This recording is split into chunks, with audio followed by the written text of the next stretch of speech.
જો તમને આ રેસીપી પસંદ આવે તો લાઈક કરજો, શેર કરજો અને સબસ્ક્રાઈબ કરજો. બધાને જય શ્રી કૃષ્ણ. હું સગુણાબેન આહિર સુરતથી આપ સૌનું મારા કિચનમાં સ્વાગત છે. આજે હું શેર કરીશ ભરેલા મરચાંના ભજીયાની રેસીપી. તો ચાલો બનાવવાની શરૂઆત કરીએ.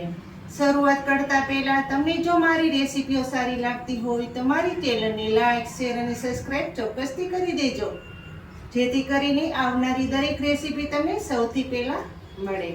તો ચાલો બનાવવાની શરૂઆત કરીએ. તેના માટે મેં અહીં 250 ગ્રામ મોળા મરચાં લીધેલા છે. આ રીતના એકદમ તાજા અને ફ્રેશ મરચાં લેવાના. સૌ પ્રથમ તો જે પહેલાં મરચાં લીધેલા છે તેને સરસ મજાના વચ્ચે ચીરા પાડી લેશું. મરચાંને મેં પહેલેથી જ ધોઈ લીધેલા છે. આ રીતના વચ્ચે ચીરા પાડવાના. નસનો ભાગ અને બીનો ભાગ આપણે નથી કાઢવાનો. આ મરચાં મોળા હોય છે. બધા મરચાંમાં આ રીતના ચીરા પાડી લીધા છે. તો હવે મરચાંમાં ભરવાનો મસાલો તૈયાર કરીશું. તેના માટે મેં અહીં બાફેલા 2 બટેકા લીધેલા છે. પહેલેથી જ મેં બાફીને તૈયાર કરી લીધા છે. અને ચટપટું ખાટું મીઠું ચવાણું લીધેલું છે. તજ અને મરીનો 1 ચમચી પાવડર લીધેલો છે. ખટાશ લાવવા માટે લીંબુ જોશે.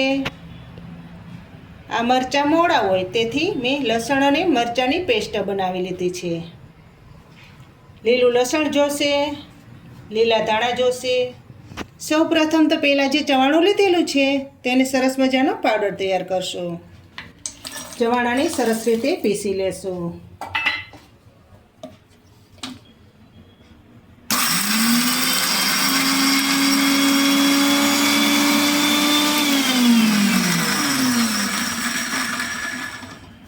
આપણે કરકરો પાવડર તૈયાર કરવાનો છે. એકદમ ઝીણો પાવડર નથી કરવાનો. હવે મરચાંનો મસાલો તૈયાર કરશું.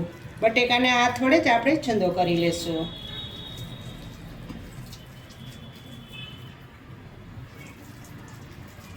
લસણની મરચાંની પેસ્ટ નાખીશું.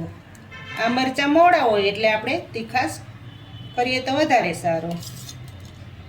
2 ચમચી તીખા મરચાં નાખીશું. લીલું લસણ નાખીશું. લીલા લસણની જગ્યાએ તમારે સૂકા લસણ નાખવું હોય તો પણ તમે નાખી શકો છો. લીલા ધાણા નાખશું.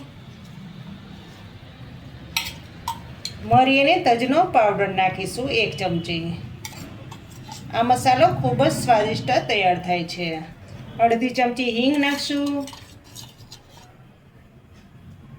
1 ચમચી નમક નાખશું. સ્વાદ પ્રમાણે નમક નાખવાનું. 1 લીંબુનો રસ નાખીશું.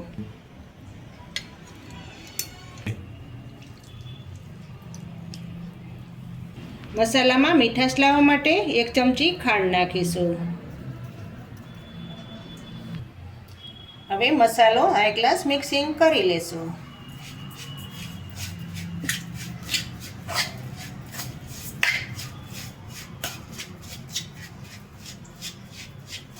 આ મસાલો ખૂબ જ સ્વાદિષ્ટ તૈયાર થાય છે. તમે ચોક્કસથી બનાવીને આપજો. બધાને ખૂબ જ ભાવશે. માગીને ખાશે.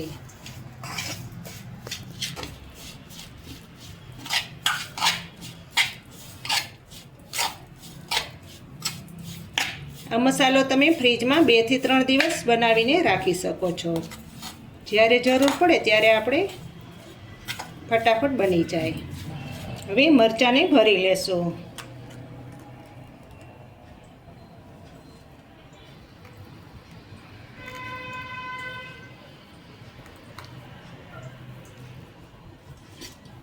જેટલો મસાલો અંદર સામે તેટલો મરચાંમાં ભરી લેવાનો.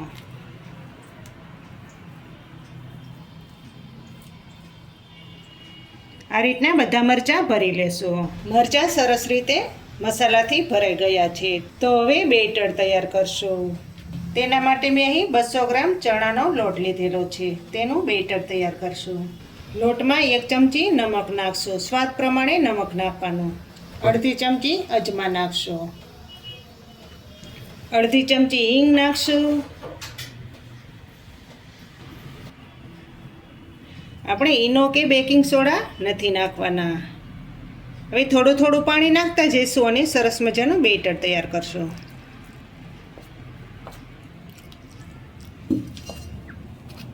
લોટને મેં પહેલેથી જ ચારી લીધેલો હતો.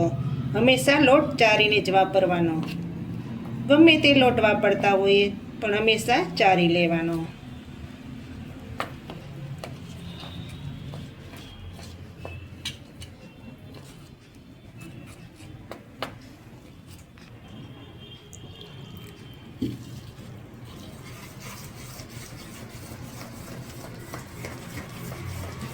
આ રીતનો લોટને ફેટી લેવાનો, જેથી કરીને લોટમાં ગાંઠા બિલકુલ ન રહે.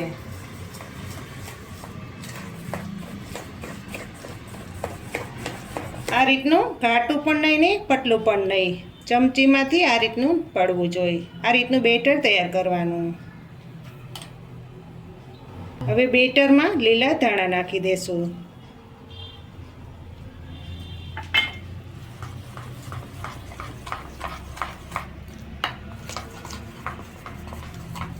હવે તૈયાર કરેલું બેટર એક ગ્લાસમાં ભરી લેશું.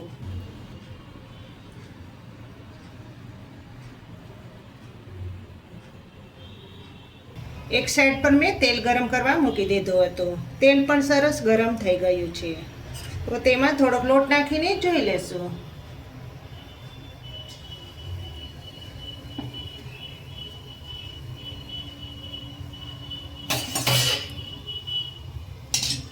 તેલ હાઈ ગ્લાસ રેડી છે.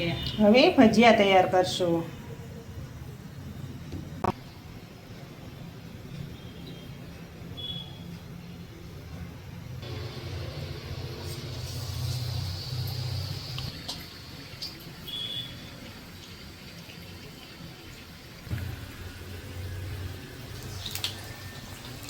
આ રીતના બધા મરચાં બનાવી લેશું.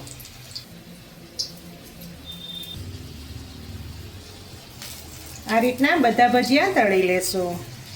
જેટલા કઢાઈમાં સામે તેટલા જ નાખીશું.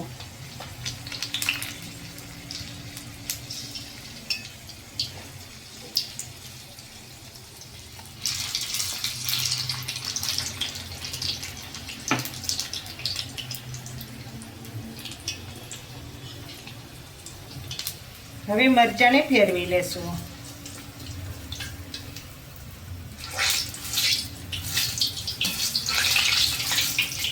મરચાં એકદમ ઉપરથી ક્રિસ્પી થશે.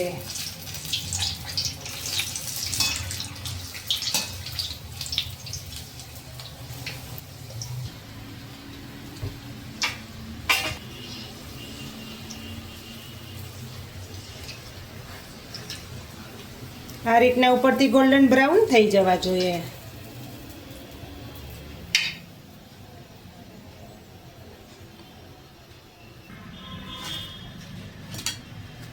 તૈયાર થઈ ગયા છે ભરેલા મરચાંના ભજીયા. આ ભરેલા મરચાંના ભજીયા સાથે જો ખજૂરની ચટણી મળી જાય તો ખાવાની મજા આવી જાય.